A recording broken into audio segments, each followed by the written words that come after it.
अल्हम्दुलिल्लाह नहमदुहु व नस्तईनुहु व नस्तगफिरुह व नऊज़ु बिल्लाहि मिन शुरूरि अनफुसिना व मिन सय्यिआति अअमालिना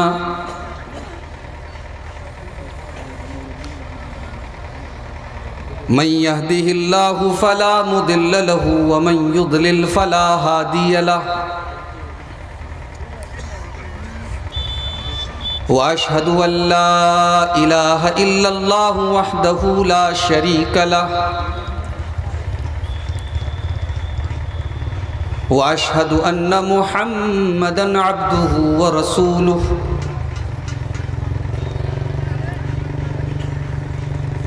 या अय्युहल्लज़ीना आमनुत्तक़ुल्लाहा हक़्क़ तुक़ातिही वला तमूतुन्न इल्ला व अंतुम मुस्लिमून।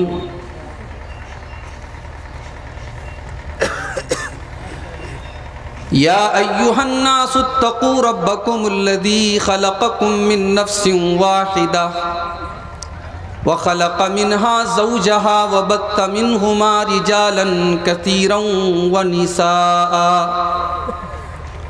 वत्तक़ुल्लाहल्लज़ी तसाअलून बिही वल अरहाम इन्नल्लाहा कान अलैकुम रक़ीबा।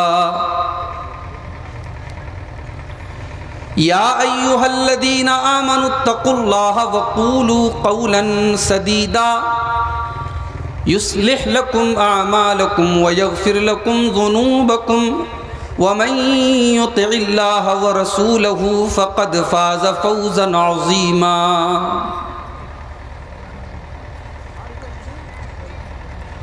अम्मा बअदु फ़इन्न ख़ैरल हदीस किताबुल्लाह व ख़ैरल हदी हदी मुहम्मदिन सल्लल्लाहु अलैहि वसल्लम व शर्रल उमूरि मुहदसातुहा व कुल्ल मुहदसतिन बिदअह व कुल्ल बिदअतिन ज़लालह व कुल्ल ज़लालतिन फिन्नार।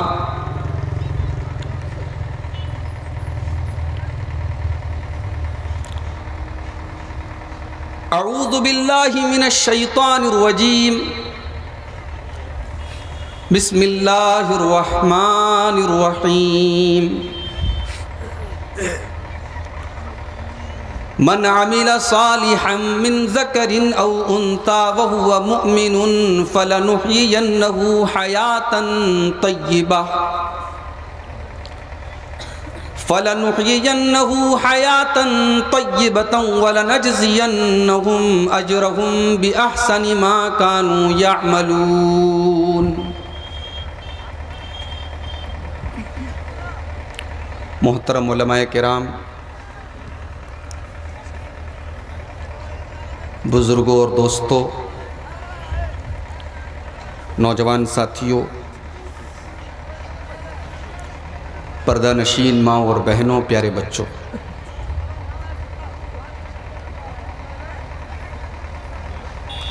आपके इस गांव में गालिबन ये तीसरा मौका है जब मैं आपके जलसे में हाज़िर हुआ हूँ।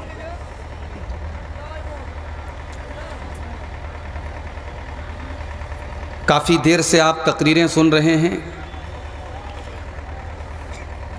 मौसम ठंडा है, 12 के पार हो रहा है, 12:15 बज रहे हैं। मौसम की नज़ाकत का तकाज़ा भी यही है कि गुफ्तगू मुख्तसर हो और जल्दी से आप लोगों को राहत दे दी जाए। इसलिए बहुत लंबा चौड़ा खिताब करने का आज इरादा नहीं है। मैं चाहता हूँ कि बात मुख्तसर हो, लेकिन अहम बातें आपके सामने, इम्पॉर्टेंट बातें आपके सामने आ जाएं, महत्वपूर्ण बातें जो हमारे और आपके लिए ज़रूरी हैं, वो बातें मैं आपके सामने बयान कर दूँ। कुरान करीम के 14वें पारे की एक आयत आपके सामने मैंने पढ़ी है। सूरतुन नहल की ये आयत है। आइए बात शुरू करने से पहले इस आयत का तर्जमा कर लेते हैं, इस आयत को समझ लेते हैं। मन आमिला सालिहम मिन ज़करिन औ उन्सा, जो भी नेक अमल करेगा, मन अमिला सालिहन, जो भी नेक अमल करेगा, मिन ज़करिन, चाहे वो मर्द हो, औ उन्सा, या औरत हो। यहां एक बात नोट कर लीजिए, कुरान में जितने भी बुराइयों से रोका गया है और जितने भी अच्छे काम करने का हुक्म दिया गया है, वो सारे हुक्म महिलाओं के लिए भी हैं, पुरुषों के लिए भी हैं, मर्दों के लिए भी हैं, औरतों के लिए भी हैं। ऐसा नहीं है कि अगर कुरान में ये लिखा है कि नमाज कायम करो, नमाज पढ़ो, तो सिर्फ मर्दों को पढ़ना है, औरतों को नहीं पढ़ना है, ऐसा नहीं है। कुरान में अगर ये लिखा है कि वादा पूरा करो, तो सिर्फ मर्दों को वादा पूरा करना है, औरतों को नहीं करना है, ऐसा नहीं है। शरीयत का, कुरान का, हदीस का हर हुक्म मर्द के लिए भी है, औरत के लिए भी है। हाँ, जहां डिफरेंस होगा, कुछ ऐसे भी हुक्म हैं जो मर्द के लिए खास है, औरत के लिए उसका हुक्म नहीं है। कुछ ऐसे भी हुक्म हैं जो औरत के लिए खास है, मर्द के लिए नहीं है। मिसाल के तौर पे अल्लाह के नबी ने फरमाया, वफ़िरुल्लुहा, दाढ़ी को बढ़ाओ, वक़स्सु शवारिब, और मूछों को पस्त करो, मूछों को कम करो, मूछों को बारीक करो। अब जाहिर है ये कॉमन सेंस की बात है कि दाढ़ी और मोछ का मसला है तो औरतों के ऊपर ये अप्लाई नहीं होगा। इसी तरीके से अल्लाह के नबी फरमाते हैं कि औरत रमज़ान का रोज़ा अपने नापाकी के अय्याम में, अपने हैज़ के अय्याम में वो नहीं रखेगी, नमाज भी नहीं पढ़ेगी, रोज़ा भी नहीं रखेगी, वो बाद में अपने रोज़े को पूरा करेगी, नमाज को पूरा करने की ज़रूरत नहीं है। अब जाहिर है शरीयत का ये हुक्म औरत के लिए ख़ास है, इसका मर्द से कोई ताल्लुक़ नहीं है। मर्द को 5 टाइम की नमाज पढ़ना है, मर्द को रमज़ान का 30 रोज़ा रखना है, पूरे महीने का रोज़ा रखना है। यहाँ जो हुक्म दिया गया ये औरत के लिए, ये महिलाओं के लिए ख़ास है। अब आइए उस आयत पर जो आयत मैं आपके सामने पढ़ रहा हूँ, कुरान के 14वें पारे की आयत, सूरतुन नहल की आयत। अल्लाह फरमा रहा है, मन अमीला सालिहम मिन ज़करिन औ उन्सा, जो भी नेक अमल करेगा, चाहे वो मर्द हो चाहे वो औरत हो। सवाल ये पैदा होता है कि ऐ अल्लाह, जब तेरी शरीयत का हर हुक्म मर्दों के लिए भी है, औरतों के लिए भी है, तो तू अलग से यहाँ औरत का जिक्र क्यों कर रहा है? यहाँ अल्लाह ताला अलग से मर्द और औरत का जिक्र करके ये क्लियर कर रहा है कि आगे जो मैं बात बताने जा रहा हूँ, ये बात मर्दों के लिए भी है और ये बात औरतों के लिए भी है। ये दोनों के ऊपर लागू होगी और इससे किसी को छुटकारा नहीं है। मन अमिला सालिहम मिन ज़करिन औ उन्सा, जो भी मर्द नेकी करेगा और जो भी औरत नेकी करेगी, वहुवा मोमिन, और वो ईमान की हालत में करेगा। कोरोना की मुसीबत आई, टाटा कंपनी का मालिक करोड़ों रुपये का चंदा दे रहा है, बिरला कंपनी का मालिक करोड़ों रुपये के लोगों की मदद कर रहा है, अडानी भी मदद कर रहा है, अंबानी भी मदद कर रहा है, गरीबों के घरों में अनाज भी पहुंचाया जा रहा है, सर्दी के मौसम में कंबल भी बांटा जा रहा है। लेकिन वही अडानी, वही अंबानी, वही टाटा, वही बिरला, वो पत्थर के बुत के आगे हाथ भी जोड़ रहे हैं, वो गरीबों की मदद भी कर रहे हैं, लेकिन अल्लाह के ऊपर वो ईमान नहीं रखते हैं, वो तौहीद के ऊपर ईमान नहीं रखते हैं, वो अल्लाह को नहीं मानते हैं। अल्लाह फरमा रहा है कि तुम नेक अमल करोगे ईमान के साथ। ईमान का होना ज़रूरी है, ईमान का होना कंडीशन है। ईमान के बगैर तुम करोड़ों रुपये का चंदा दे दो, तुम करोड़ों रुपये का दान कर दो, ईमान के बगैर तुम्हारी नेकी का कोई महत्व नहीं है, कोई रोल नहीं है। ईमान होना ज़रूरी है, ईमान के बगैर तुम्हारी नेकी का हमारे यहाँ कोई एतबार नहीं। मन आमिला सालिहम मिन ज़करिन औ उन्सा, जो भी नेकी करेगा चाहे वो मर्द हो चाहे वो औरत हो, वह हुआ मोमिन, और वो ईमान की हालत में करेगा, फलनुहयियन्नहु हयातन तय्यिबा, अल्लाह फरमाता है हम उसे दुनिया में भी बेहतरीन ज़िंदगी अता फरमाएंगे, हम उसे दुनिया में सुकून की ज़िंदगी अता फरमाएंगे, हम उसे दुनिया में शांति की ज़िंदगी अता फरमाएंगे। आखिरत में तो हम जो देंगे देंगे, दुनिया में भी उसे अमन और चैन और सुकून की ज़िंदगी नसीब हो। आज 14 फरवरी की तारीख थी, जानते हैं ना 14 फरवरी का मतलब, वैलेंटाइंस डे, मोहब्बत का दिन मनाया जा रहा है। मोहब्बत कहाँ हो रही है? पार्कों में हो रही है। मोहब्बत कहाँ हो रही है? होटलों के कमरों में हो रही है। मोहब्बत कहाँ हो रही है? छुप छुप करके हो रही है। मेरे प्यारे भाइयों, ये 5-10 मिनट की लज्जत के लिए जो लोग आज 14 फरवरी को ज़िनाकारी कर रहे हैं, बदकारी कर रहे हैं, हो सकता है उनके शरीर को, उनकी हवस को हो सकता है कि शांति मिल जाए, हो सकता है कि उनकी वासना पूरी हो जाए, हो सकता है कि उनकी शहवत पूरी हो जाए, मगर गुनाह तो गुनाह ही रहेगा। उनको चैन मिलने वाला नहीं है, उनको सुकून मिलने वाला नहीं है। इस्लाम ने जो तरीक़ा बताया है, इस्लाम ये जानता है अल्लाह तबारक व तआला का नाजिल किया हुआ ये दीन है, और इस्लाम ने हमारे अंदर जो कुदरती तौर पर एक जज्बा होता है, मर्द को औरत की ज़रूरत है, औरत को मर्द की ज़रूरत है, इस जज्बे को पूरा करने के लिए इस्लाम ने निकाह का हुक्म दिया है, शादी का हुक्म दिया है।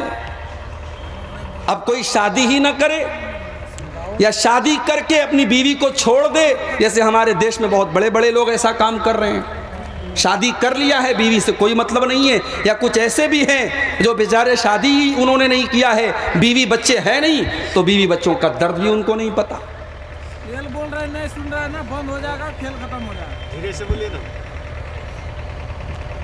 तो बीवी बच्चे पैदा करना और शादी करना और बीवी का हक अदा करना, यह भी शरीयत का हुक्म है। अगर कोई आदमी यह समझता है मैं शादी न करूं और रात रात भर मैं तहज्जुद पढ़ूं, तो मेरे भाइयों ये नेकी नहीं है, ये सवाब नहीं है, ये शरीयत नहीं है। शरीयत यह है कि आप बीवी का हक अदा करें, आप बच्चों का हक अदा करें। 2 बेटियों का बाप हूं मैं, मुझसे बेहतर कौन जान सकता है कि घर गृहस्थी भी कोई चीज होती है।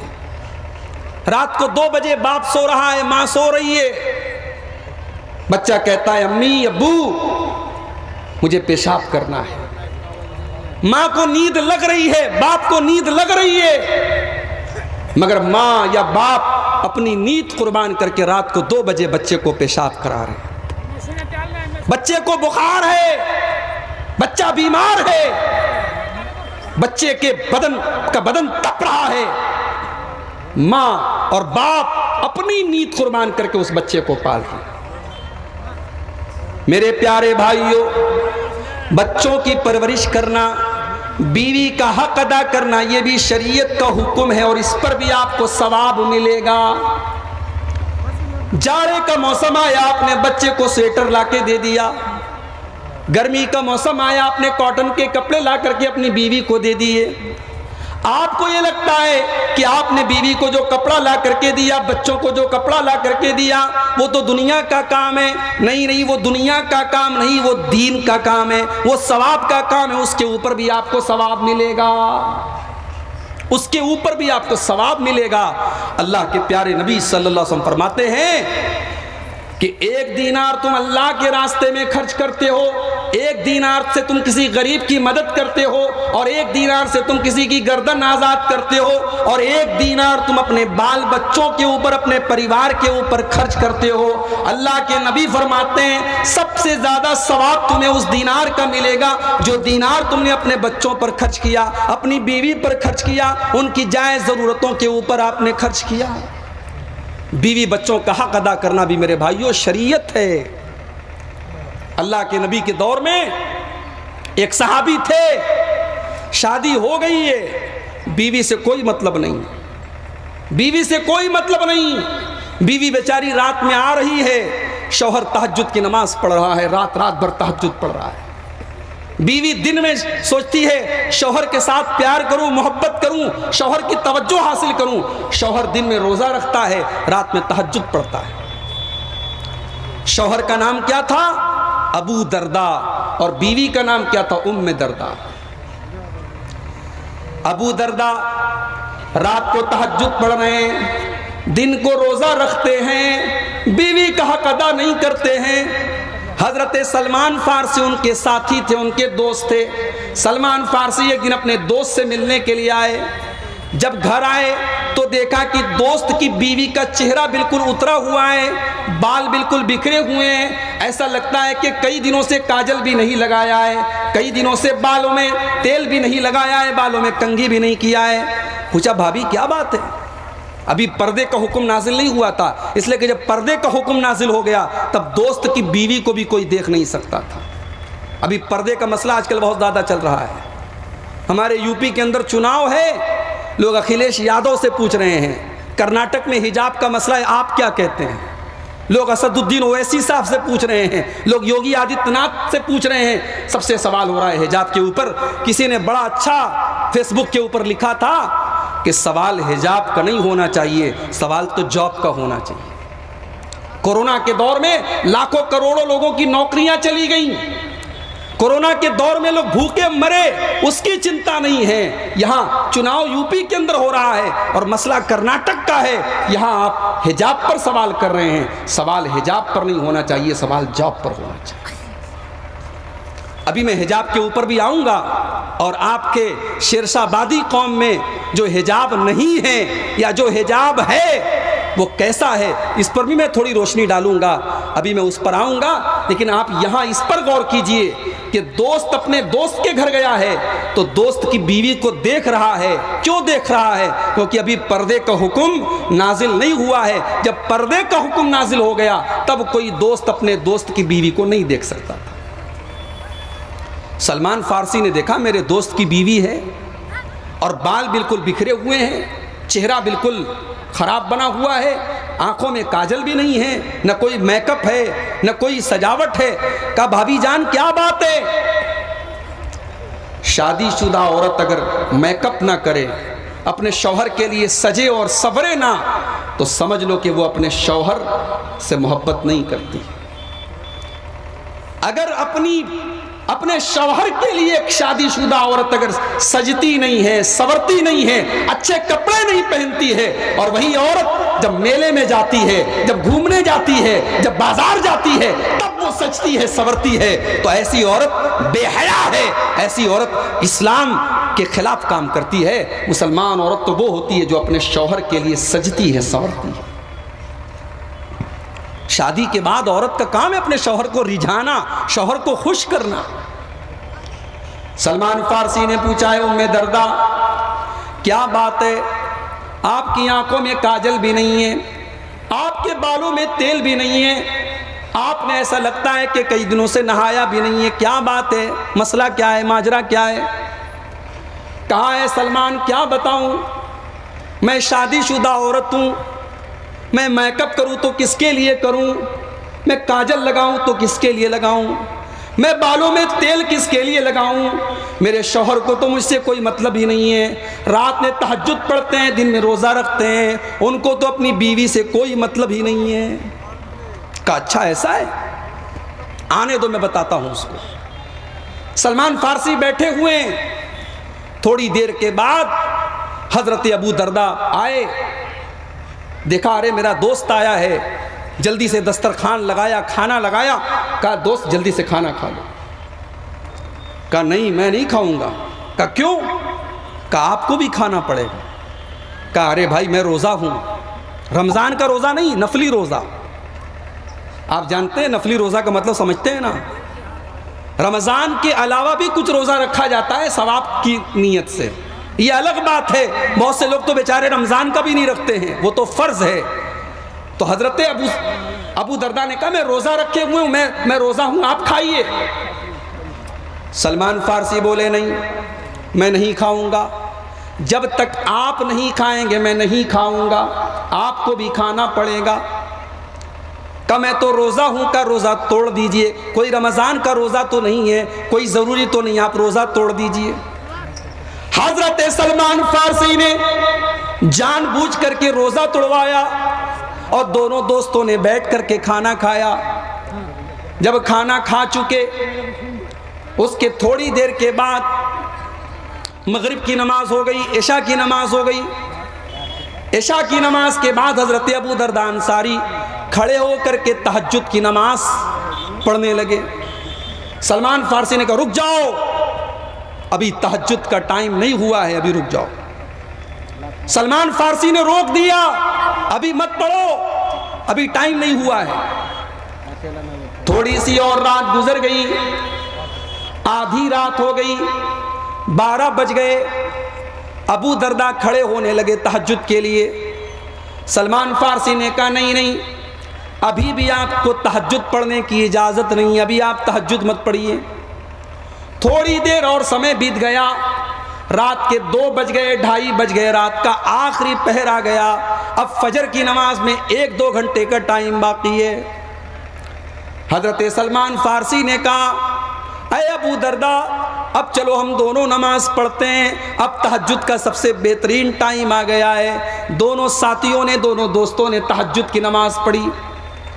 जब दोनों साथियों ने तहज्जुद की नमाज पढ़ ली तो हजरत अबू दरदा रजी अल्लाह तआला अन्हु से हजरत सलमान फारसी कहने लगे, ऐ मेरे दोस्त अबू दरदा, मैं तुमसे एक बात कहना चाहता हूँ। इन्ना लिज़ौजिका अलैका हक्का व इन्ना लिअयनिका अलैका हक्का व इन्ना लिज़ौरिका अलैका हक्का। तेरे रब का भी तेरे ऊपर हक है, तेरे शरीर का भी तेरे ऊपर हक है, तेरी आंखों का भी तेरे ऊपर हक है, तेरे घर में आने वाले मेहमान का भी तेरे ऊपर हक है। तू नमाज पढ़ रहा है, तू अल्लाह का हक अदा कर रहा है, तू रोजा रख रहा है, तू अल्लाह का हक अदा कर रहा है, मगर तू बीवी का हक अदा नहीं कर रहा है। तू रात में सोता नहीं है, तू अपने शरीर का हक अदा नहीं कर रहा है, तू अपनी आंखों का हक अदा नहीं कर रहा है, तू अपने मेहमान का हक अदा नहीं कर रहा है। ऐ अबू दरदा, तू सबका हक अदा कर, तू अल्लाह का भी हक अदा कर और अल्लाह के बंदों का भी हक अदा कर। हजरत अबू दरदा हैरान हो गए। फजर की नमाज का टाइम हुआ, अबू दरदा अंसारी रजी अल्लाह तआला अन्हु मस्जिद में आए। अल्लाह के रसूल के साथ उन्होंने फजर की नमाज पढ़ी और फजर की नमाज के बाद अल्लाह के नबी को पूरा वाकया सुनाया। अल्लाह के नबी ने फरमाया, ऐ अबू दरदा, सदक सलमान, सलमान फारसी ने बिल्कुल सही कहा है, बिल्कुल सच कहा है। शरीयत इसी का नाम है, तुम अल्लाह का भी हक अदा करो और अल्लाह के बंदों का भी हक अदा करो। मेरे प्यारे भाइयों, ये हमारी शरीयत का कमाल है, ये हमारे दीन का कमाल है। हमारी शरीयत सिर्फ नमाज पढ़ने का हुक्म नहीं देती है, हमारी शरीयत तो कारोबार करने का भी हुक्म देती है। हमारी शरीयत तो अपने बच्चों के लिए मेहनत करने का हुक्म भी देती है। हमारी शरीयत तो अपने बाल बच्चों के लिए अपना खून पसीना बहाने का भी हुक्म देती है। अगर जायज़ नीयत के साथ, अगर अल्लाह को राजी करने की नीयत के साथ आप नौकरी करते हैं, आप मेहनत करते हैं, आप दुकान चलाते हैं, आप मजदूरी करते हैं, इंशाअल्लाह उस मजदूरी पर भी आपको सवाब मिलेगा, उस मेहनत पर भी आपको सवाब मिलेगा। तो मैं बताना क्या चाहता हूं मैं कि सुकून आपको इस्लाम के अंदर मिलेगा, सुकून आपको शरीयत के अंदर मिलेगा। मेरे भाई, बहुत सारे लोग ये समझते हैं हराम खा करके हम चैन से रहेंगे, हराम के पैसे से हम बिल्डिंग बना लेंगे, मकान बना लेंगे, हमारा मकान पूरे गांव में सबसे अच्छा हो जाएगा। मेरे प्यारे भाइयों, तुम मकान तो बना लोगे, तुम अच्छा खाना तो खा लोगे, तुम्हारी औरतें अच्छा कपड़ा तो पहन लेंगी, मगर अल्लाह की कसम तुम्हारे घर में सुकून नहीं आएगा, तुम्हारे घर में सुकून नहीं आएगा। अभी मैं उत्तर प्रदेश में एक शहर है मऊ, नाम सुना है आप लोगों ने मऊ का? आपके इलाके में बहुत सारे लोगों ने मऊ में पढ़ा भी होगा, तालीम भी हासिल की होगी। मऊ में मैं गया, अभी एक प्रोग्राम था मेरा, वहाँ एक आदमी ने मुझे बड़े पॉइंट की बात बताई। उसने कहा, मौलाना मैं तजुर्बे की बात बता रहा हूँ, मैं एक्सपीरियंस की बात बता रहा हूँ, मैं अनुभव की बात बता रहा हूँ। हमारे मऊ के अंदर बहुत सारे सरकारी मदरसे हैं और सरकारी मदरसे में पढ़ाने वाले बहुत सारे टीचर ऐसे हैं जिनकी सैलरी 50,000, 60,000, 70,000 रुपये है, मगर वो मदरसे में कभी तैयारी करके नहीं आते हैं, वो मेहनत करके नहीं पढ़ाते हैं, वो बच्चों का हक मारते हैं, वो काम चोरी करते हैं, वो अपना हक सही तरीके से अदा नहीं करते हैं। सैलरी पा रहे हैं, उनको सरकार तनख्वाह दे रही है, मगर वो अपना हक अदा नहीं कर रहे हैं। वो आदमी मुझसे कहने लगा, मौलाना मैं अपना तजुर्बा आपको बता रहा हूँ, कैसे काम चोर मौलवियों के लड़के और लड़कियां आम तौर से बिगड़ जाते हैं। उसने कहा मैं तजुर्बा बता रहा हूँ आपको, चलिए मैं दिखा दूँ आपको कि ऐसे मौलवियों और ऐसे मास्टरों के बच्चे और बच्चियां आज बिगड़ रहे हैं, गलत रास्ते पर जा रहे हैं। इंसान गुनाह करता है, इंसान बुराई करता है, मेरे भाइयों उसका अंजाम उसके बच्चों को भुगतना पड़ता है, उसकी बीवी को भुगतना।